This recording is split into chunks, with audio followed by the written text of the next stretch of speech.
Olá pessoal, muito bem-vindos a mais um Minas Rural e hoje tem mistura boa, queijo com mel. O brasileiro está comendo mais queijo. O consumo aumentou durante a pandemia, aponta uma pesquisa. Vamos rever também um documentário técnico sobre apicultura, uma alternativa rentável para os agricultores familiares. E você vai conhecer a história do galo filó, o animalzinho de estimação da família Andrade em Patos de Minas que havia sido furtado, mas foi resgatado pela PM. E na receita tem costelinha ao molho de laranja e mel.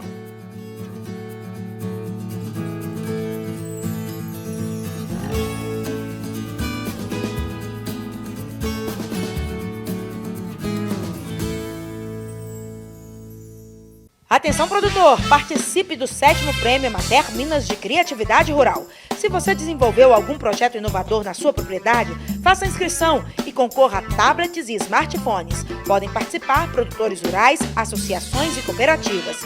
Inscrições abertas até 9 de julho. Acesse o regulamento no site emater.mg.gov.br. Patrocínio Banco do Nordeste. Realização Emater Minas. Apresento a vocês o galo filó. O bichinho é de estima do Rafael Andrade e de toda a sua família, moradores de Patos de Minas. Ele está com a família desde que era um pintinho frágil, que precisava de cuidados. Mas um belo dia o Rafael acordou sem o barulho do galo. Ele tinha sido furtado e esse sequestro causou uma comoção na cidade. O filó já era conhecido e amigo lá da vizinhança. A polícia foi acionada e no mesmo dia o filó foi resgatado para alívio da família que estava temendo que ele fosse parar na panela. A gente tem um vídeo aí do dia do resgate, o Rafael feliz da vida com o filó no colo, ao lado do sargento Eduardo que participou da ocorrência. Olá pessoal, Sargento Eduardo, da Polícia Militar de Minas Gerais, cidade de Patos de Minas. Estamos aqui com o senhor Rafael, uma ocorrência diferenciada, até inusitada. Ele teve um galo de estimação furtado. Um galo realmente de estimação, domesticado, tranquilo, amoroso, você chama ele vai. Ah, o filó é mesmo um querido. Eu conversei com o Rafael, que conta pra gente um pouquinho mais dessa convivência com esse animalzinho de estimação inusitado. O filó é um galo de estimação, muito querido por mim, por minha família e pelos vizinhos, que a gente encontrou na fazenda com 1 ano de vida, né? A gente teve um relato do caseiro que o galo tinha ficado entalado dentro da casca do ovo e que a mãe dele havia sido comido por uma raposa. Desde então, meu pai pegou na época, um pintinho, trouxe para Patos de Minas e a gente foi cuidar desse pintinho inicialmente até ele crescer. A gente tinha que esquentar ele na camiseta, colocava ele dentro da mão, ele ficava tremendo bastante. Quando ele atingiu um porte médio, quando ele já estava bem maior, a gente resolveu levá-lo de volta para a fazenda, para devolver para a natureza, né, para o ambiente dele. E quando a gente chegou na fazenda, ele não queria mais saber de galinha, saber dos galos, ele nem olhava, para falar a verdade. E desde então, ele mora lá em casa. A gente trata muito bem dele, com ração, ele é muito dócil, muito amável, muito inteligente, e está no meio da gente até hoje. E interage? Interage bastante. Quando você chama o filó, ele canta, ele vem até você. Quando a gente está na sala, ele já tem a rotina dele, ele gosta de subir no sofá, depois ele sobe nas pernas do meu pai, ele bica minha mãe para minha mãe dar atenção para ele. Minha irmã, que quando ela está no Rio de Janeiro, que é onde ela mora, tem que fazer ligação de vídeo todo dia com ele. Todos os dias tem ligação de vídeo. Como é que foi quando ele sumiu? Como é que aconteceu, assim? Meu quarto ele é de frente ali pro quintal, né? E eu estava dormindo quando eu escutei uma conversa na rua de que alguém havia pegado o meu galo. Foi aí que eu descobri que ela havia sido furtada.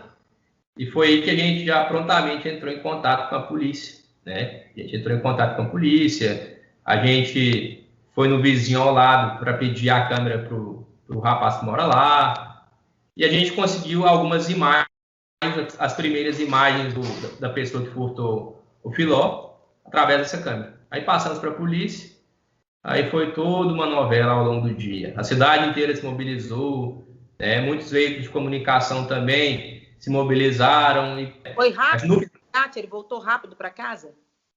Ele foi furtado por volta das 6h40 da manhã e encontrado 5h30 da tarde, 5h40 da tarde.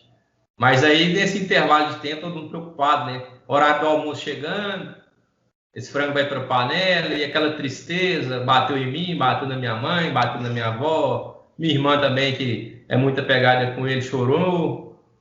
E a gente teve fé, né? Falei, não, a gente tem que achar esse frango. Tinha sido, salvo engano, furto numa sexta-feira, a gente estava com uma expectativa assim, olha, pode ser que esse frango vai ser feito no domingo, então a gente tem esperança dele estar vivo ainda. E muita gente compartilhou e graças a Deus a gente achou ele com vida e bem. E aí, como é que foi o reencontro? O Filó ficou feliz também de rever a família? Nossa Senhora! A hora que o Filó já encontrou a gente, já começou a cantar, e já olhou, e já ficou bem feliz, né? Só que quem pegou ela a primeira vez, o reencontro, foi minha mãe. Minha mãe estava em êxtase, assim, a hora que ela viu, porque ela estava... Nossa Senhora, que sentimento que estavam as duas.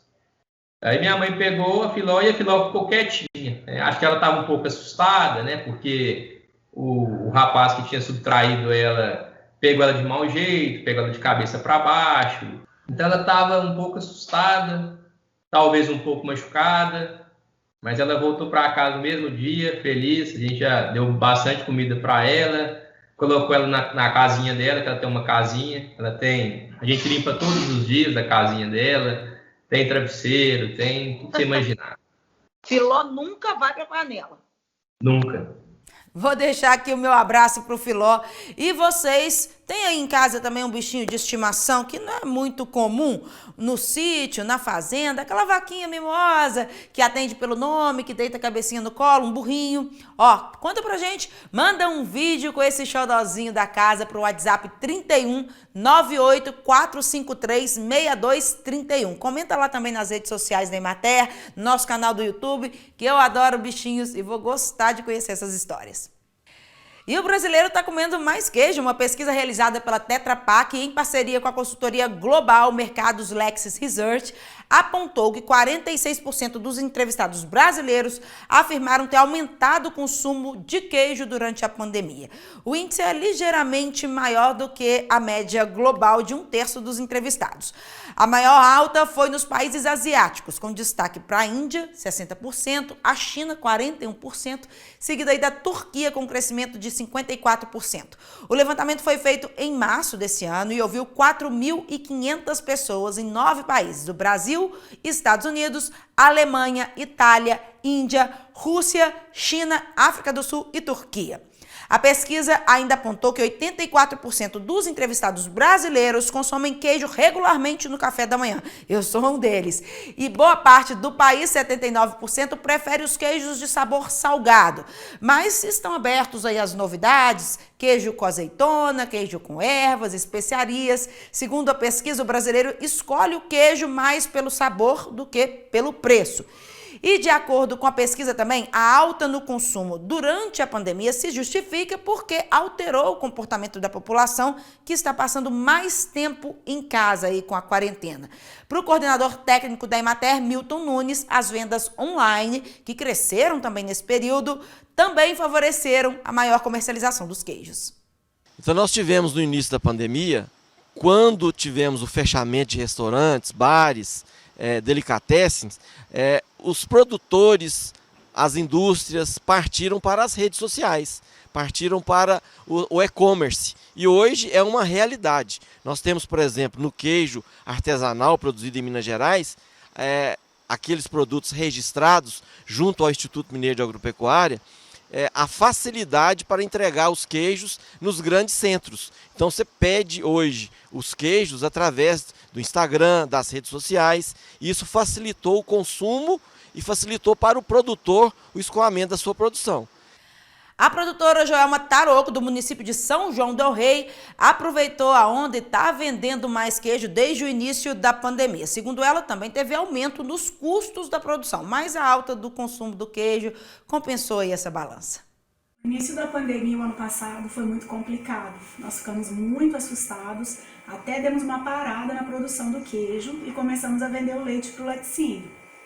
Mas depois a coisa foi melhorando. E nós começamos a vender muito mais até do que a gente vendia antes. os consumidores começaram a comprar diretamente com a gente. Eu acho que isso aconteceu devido a pessoa ficar em casa, não poder estar indo a um restaurante, a um bar e começar a cozinhar em casa. Então foi muito bacana para nós. Notícia boa essa do aumento do consumo do queijo lá para os produtores de leite e de queijo também, né? Aliás, 24 de junho foi o Dia Internacional do Leite. Parabéns a todos os pecuaristas. E a gente faz um intervalo rapidinho agora, mas não sai daí, porque no próximo bloco tem uma belíssima dica técnica sobre apicultura, aproveitando que dia 21 foi também o Dia do Mel.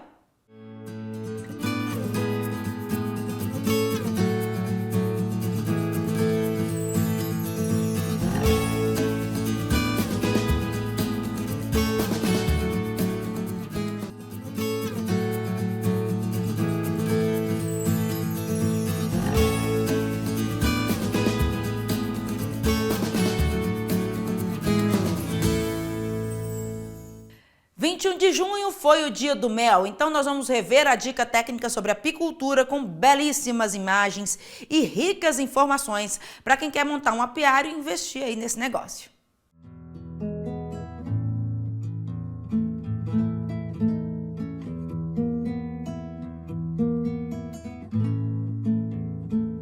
Meu nome é Romeu, eu sempre morei em Pará de Minas.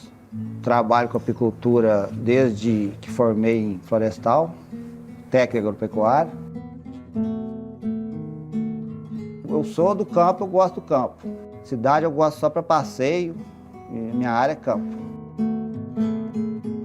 Meu irmão tinha um apicultor que tinha abelha no terreno dele. Esse apicultor foi e tirou as abelhas e nós colocamos lá, naquele lugar que já tinha a área fechada ali, colocamos 2 colmeias. Eu tinha teoria na sala e chegava e praticava. Eu me impressionou primeiro a organização social. O ser humano deveria copiar. Elas são perfeitas. À medida que você conhece o que elas fazem, é só você deixar elas trabalharem que elas vão te dar retorno. O apicultor, eu falo que ele tem que ser uma pessoa extremamente observadora. Ele tem que começar observando o meio ambiente. Se tem flor, se tem água de qualidade. Isso aí é o básico para você começar a escolher um local para você instalar um apiário. Então existem as distâncias de estradas movimentadas, trilhas, né, onde passam pessoas, escolas, casas, estábulos, aviários, granjas, que a gente faz uma média no mínimo 300 metros. Depósitos de bala, rapadura, engenhos de açúcar, 2 quilômetros, porque isso aí é atrativo para a abelha. A abelha às vezes vai lá buscar esse tipo de material e deixa de ir na flor. E distâncias de lixões, tanques de decantação, a gente recomenda no mínimo 5 quilômetros. Isso é muito importante para você não ter problema com a segurança das pessoas e dos animais, né? Porque as abelhas elas podem levar a óbito, quanto à contaminação do produto, no caso de lixos, né? E ela adquirir, né? Pegar lá uma rapadura, uma garapa e tentar fazer, né, dali um mel. Outra coisa que está em foco hoje em dia é a questão de você montar um apiário perto de culturas que utilizam agrotóxicos. Ela vai na flor de uma plantação que utiliza, né, um agrotóxico e ela se contamina quando ela não morre no campo. Fora que ela tem uma mortalidade, às vezes, total da colmeia. O ideal é você chegar no terreno com o sol nascendo, marcar, deixar as colmeias posicionadas para o nascente do sol. E a meia sombra, uma sombra rala, debaixo de uma árvore muito grande, esfria muito. Fumigador, sem ele, é o apicultor da região que não trabalha, apicultor brasileiro, no caso. Quem trabalha com a abelha africanizada. Sem a fumaça, a abelha parte para agressão, para espantar o inimigo, não deixa de ser nosso. Hoje, a roupa de algodão ela é condenada, porque a roupa de algodão recebe muita ferroada. Tem materiais aí que a abelha não consegue pousar. E muito importante que lá na revisão, lá na hora que ele for colher esse mel, ele tem alguns cuidados simples, né? De não colocar um quadro com cria, que ele está ali fazendo a revisão no chão, por causa de contaminações. Que essa contaminação que vai acontecer, ela vai interferir no seu produto final, porque vai ser analisado pelo órgão fiscalizador. Bater uma fumaça. Fumaça, elas acham que é fogo. E saem da defesa, As que ficam na porta são soldados. Elas saem e vão chupar mel.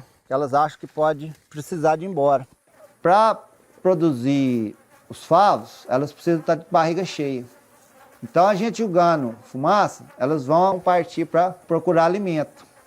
Aí você vai esperar ali em torno de uns 20 segundos para você abrir a colmeia. Dá tempo delas ir encaminhar para o lado do mel. E à medida que elas chupam mel, fica de barriga cheia, elas não conseguem dobrar a bundinha para ferroar. Aí você vai trabalhar mais tranquilo, você vai ter menos mortandade de abelha, porque se ela ferroar, o ferrão vai ficar junto, vai sair junto com o ferrão o intestino dela.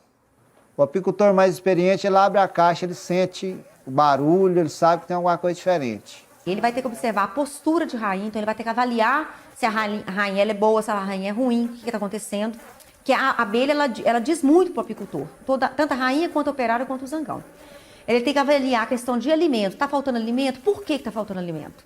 É porque tem muita caixa naquele apiário, mas tem muita florada, então é essa observação do apicultor. Tem muito zangão. Está na época de reprodução? Não. Então, quer dizer, tem algum problema dentro daquela colmeia? Está faltando espaço?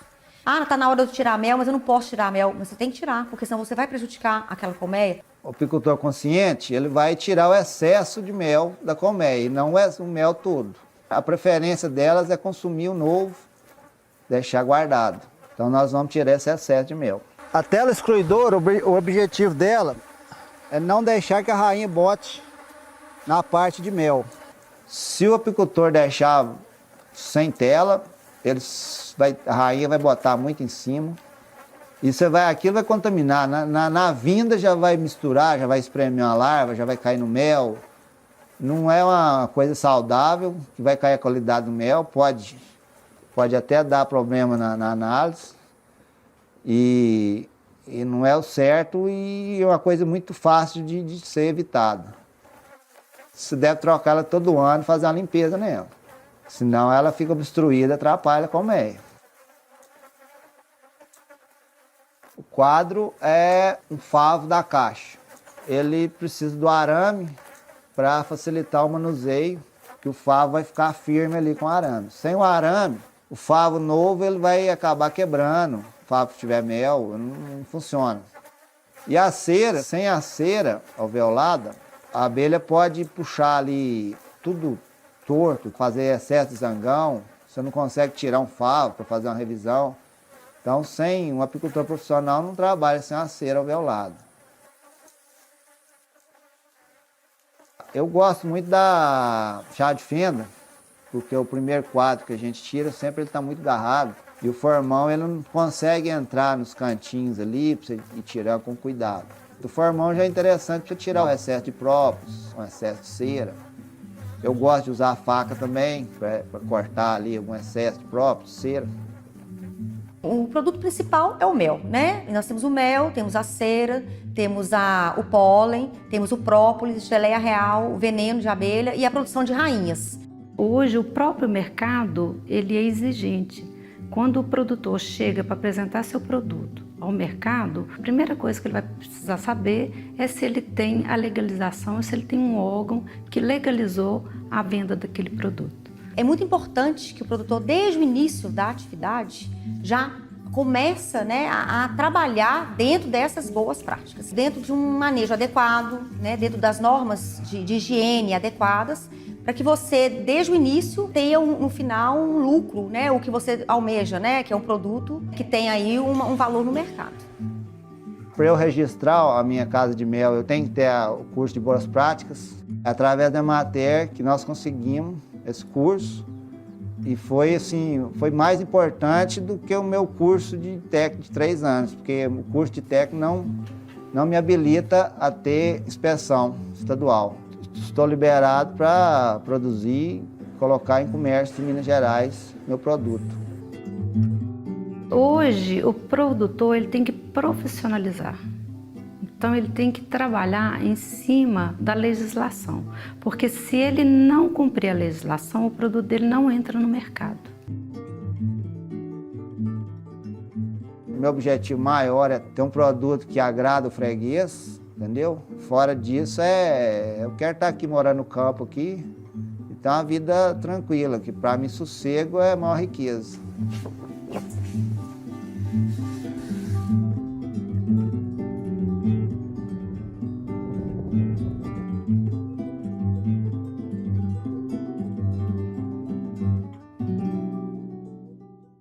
E a gente faz mais um intervalo rapidinho. Fica comigo porque no próximo bloco tem aquela receita de costelinha ao molho de laranja e mel.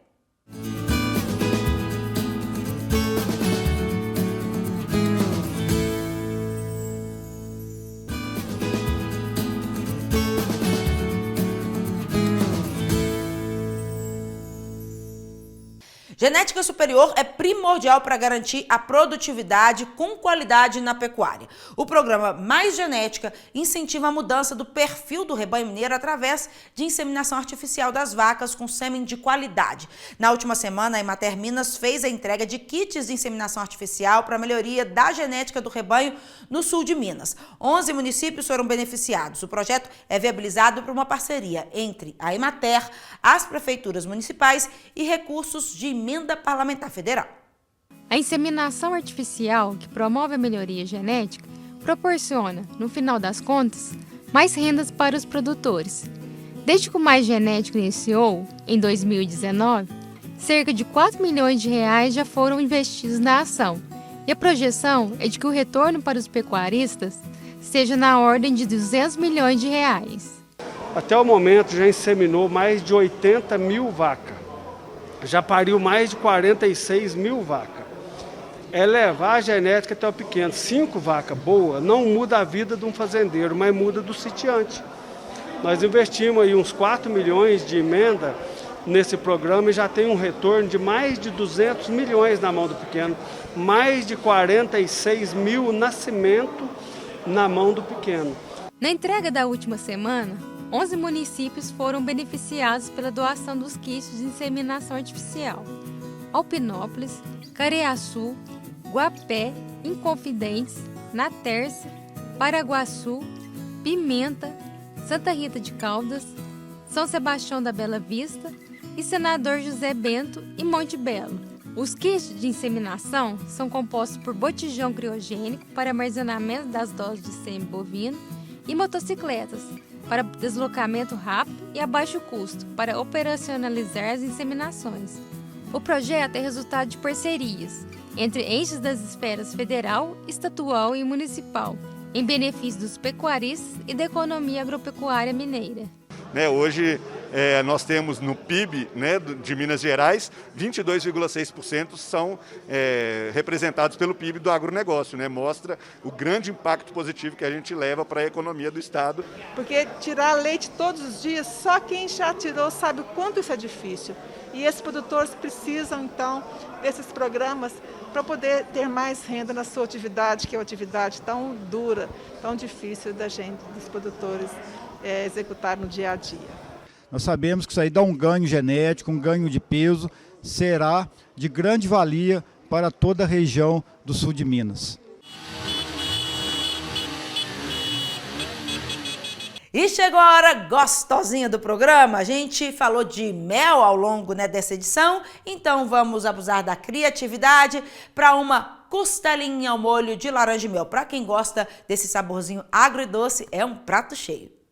Para preparar a carne, 1 kg de costelinha suína, suco de uma laranja, 1 colher de sopa de mel, 3 colheres de sopa de molho de soja, 1 colher de sopa de mostarda, 1 colher de café de coloral, 1 colher de café de cúrcuma, 1 colher de café de tomilho, 1 colher de café de páprica picante, 2 folhas de louro, 1 cebola picada em pedaços médios, pimenta do reino a gosto, sal a gosto e 4 dentes de alho picados bem miudinhos. Para o purê, 600 gramas de abóbora moranga, azeite para regar as abóboras, meia xícara de leite, meia xícara de requeijão cremoso, 1 colher de sopa de manteiga, 1 colher de chá de gengibre em pó, 1 colher de chá de canela em pó, sal e pimenta do reino a gosto. A primeira coisa, gente, nós vamos iniciar colocando as abóboras no forno. Abóboras com casca. Nós vamos colocar ela no tabuleiro. Vamos regar o azeite nas abóboras. Forno médio, por mais ou menos 30 a 40 minutos. dependendo do forno. Enquanto as abóboras estão no forno assando, nós vamos dar início ao preparo da costelinha. Nós vamos utilizar um saco limpo e colocar todos os ingredientes da costelinha aqui dentro. E depois que massageamos bem com o tempero, nós vamos reservar, colocar na geladeira de um dia para o outro. E agora, nossa costelinha ficou de um dia para o outro na geladeira com os temperos. Nós vamos abrir o saquinho e com todo esse líquido direto para a panela de pressão. Não precisa adicionar nenhuma água, é só o molho mesmo que nós fizemos anteriormente. Nós vamos tampar e vamos deixar, depois que apitar a panela de pressão, 15 minutos. Agora nós vamos começar a preparar o nosso purê de abóbora. Nós vamos acrescentar uma colher de sopa de manteiga. E agora nós vamos acrescentar a nossa abóbora, que foi assada, tirada da casca e passada na peneira.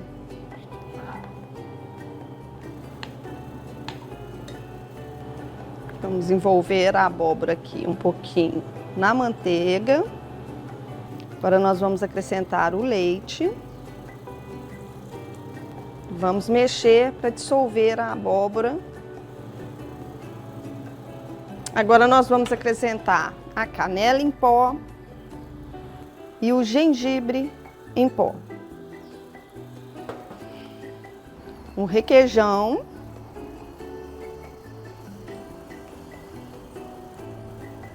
Agora, para finalizar o nosso purê de abóboras, nós vamos colocar sal e pimenta a gosto. Está pronto nosso acompanhamento da costelinha. A costelinha ficou pronta, tiramos da panela de pressão e agora nós vamos finalizar o nosso prato. Chegou a hora da gente experimentar o prato, né? O prato pronto, ele vai bem com um vinho tinto e bom apetite!